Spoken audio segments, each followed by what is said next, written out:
Next, I kindly invite Anupama Ilangakon, Kavisha Aryaratna and Guani Navaratna from Girls High School Kandy to present their research, NSCR2, Study on the Microbiological Quality Assessment of Fermented Dairy Products. A very good morning to all of you. We are here to present our research on Study on Microbiological Quality Assessment of Fermented Dairy Products. Milk is the liquid produced by the mammary glands of mammals, including humans. Varieties of milk are marketed under different brand names such as milk, cheap milk, camel's milk, and milk obtained plant sources such as almond, oat, soya, and rice milk. Different cultural origins, sources, and processing methods have diverted to such as milk, cheese, curd, and yogurt. Dairy products in general have been documented to show various health benefits.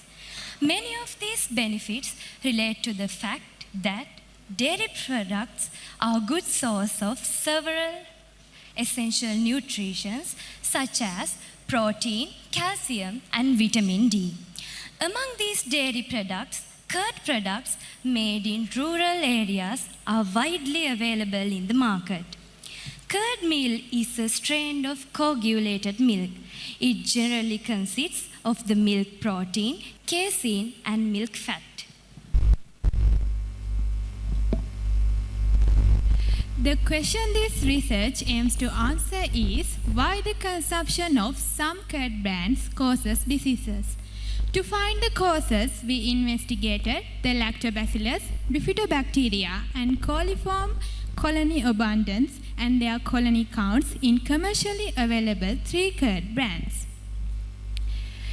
Lactobacillus is bacteria act as an inoculum for warm milk. A small amount of curd is poured into warm milk which contains lactobacillus.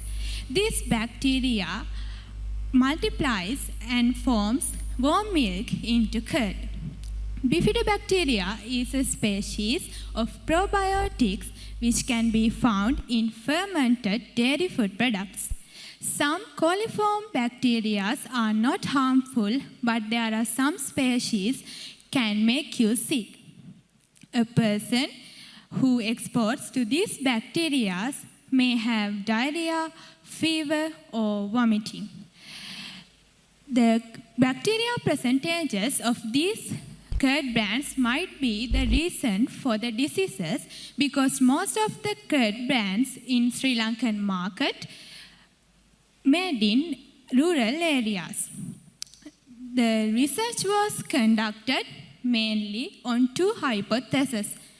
The first one is to check whether the population of lactobacillus and bifidobacteria in this range of standards, and the second hypothesis is to check whether there is E. coli in curd brands that were randomly selected.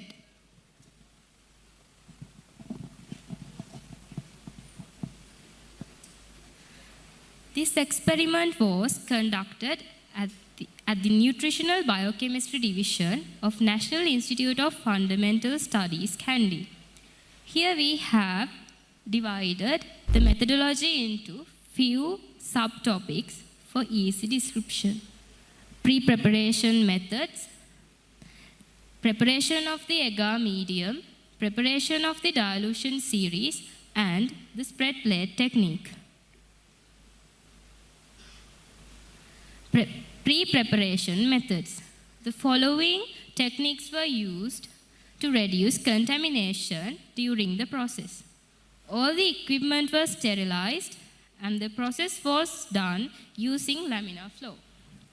A laminar flow cabinet is an enclosed workstation that is used to create contamination-free work environment through filters to capture all the particles entering the cabinet. The distilled water, rubber toppers, and the test tubes were autoclaved before use. Preparation of agar medium. Several agar media have been prepared and plated in the following manner. Specific agar mediums that were used in the experiment were Lactobacillus MRS agar for lactobacillus, Bifidobacterium agar for bifidobacterium, and McConkey agar for E. coli. The calculations made to measure the masses of the agar powders, and they were measured according to the calculations. The measured output was blended with distilled water using conical flasks. The conical flasks were covered with aluminium foil and autoclaved at 121 Celsius for 15 minutes to kill all the bacteria in the agar mixture.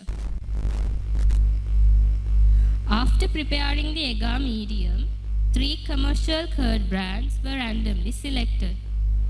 2 subsamples were taken from each brand. 1 gram of the samples was dissolved in 10 milliliters of autoclaved distilled water. Each specimen was mixed for 3 minutes at a speed of 1,800 rounds per minute using vortex mixture. Preparation of the dilution series. Dilution 10 to the power of minus 1 was performed by mixing 1 milliliter of the sample and 9 milliliter of distilled water. Accordingly, the dilution series was made up to the 10 to the power of minus 4 using a micropipette. Spread plate technique. 50 microliters of selected dilution were plated to specific agar media. The process was done inside a laminar flow cabinet. Plates have been incubated for 24 hours for lactobacillus and coliform and 48 hours for bifidobacterium. Colony counts have been obtained and converted into colony forming units.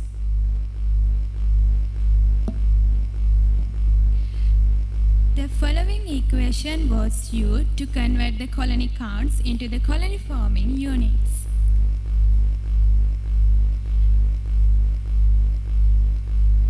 So these are the results that we calculated after obtaining all the places of curd brands. Lactobacillus count was not significantly different among the 3 samples. In sample A, Lactobacillus and bifidobacteria counts were in standard range. Coliform bacteria was not found, so the brand A is within the standards. In sample B, Lactobacillus and bifidobacteria counts were in the standard range. Coliform was not found, therefore brand B also is within the standards. Sample C contained a higher amount of bifidobacteria and coliform population than the other 2 samples. That curd brand had been contaminated with E. coli also. Therefore, brand C is not within the standards. The assumption of the bifidobacteria count might be in the standard range in the some brands was proven through the research. The assumption about the presence of E. coli in the curd was manifest through the results. Brand C does not hold any coli certificates. Therefore, the conclusion was made not to consume dairy food products without standards.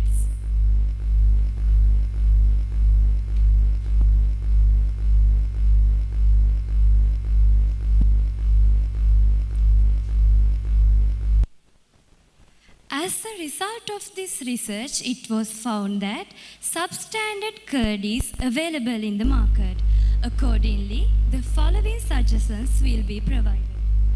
Holding awareness programs for the regional producers of curd brands, guiding public health inspectors to maintain the standard of regional dairy food brands, advising the customers to examine the stands and quality level of dairy food products. Thank you.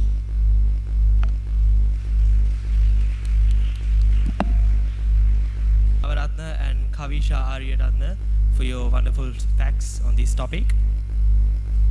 And once again, I invite the applied scientist of the amazing web services AI laboratories, Dr. Pramudita Pereira, to comment on the performance by our researchers. This survey, she had data, and for some reason, she did not presented the observations on the slide, but she just said she went ahead and gave her conclusion. So I think it'll be even better if you can qualitatively present, right? Although most of the participants were females, if you can show why you came to those conclusions, that would be more convincing. That was absent in the presentation. In the final presentation, I thought the students had done a great work there. They've actually tested things in a laboratory setting, which is very impressive. Yeah, but again, a couple of minor comments there. One thing I noticed was when you state the hypothesis, it should be a statement. The way you have phrased it was as a problem statement. So for an example, the hypothesis could be E. coli is present in curd. That would be a hypothesis. So that's a very minor comment. And congratulations for the good work. Thank you.